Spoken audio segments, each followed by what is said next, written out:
with the form of transportation of it? How do you? But what happens is the low investment is just what it says. There's the least number of improvements to the road, least capital cost. The high investment might be some tunnels. It might be its own lanes. Whereas the low might be, we're going to keep the buses on the existing roadways sharing lanes. So it's not going to go as fast and it's not going to travel as well.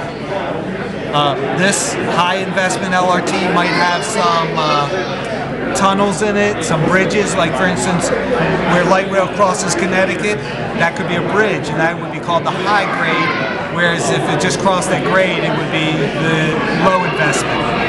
So I guess the ridership numbers, you figure, will be impacted by time. The faster you go, the more riders will use it. The slower it is, the less people will get out of their cars. Right, that's annual operating cost.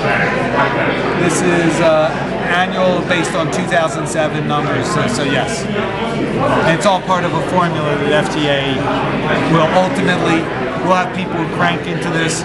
The capital cost, this information, you have to compare the riders versus the TSM, and that's how you get your cost effectiveness per person. And FTA currently, I think it's $23 a person is the minimum to get a project approved, but then they compare it to other projects.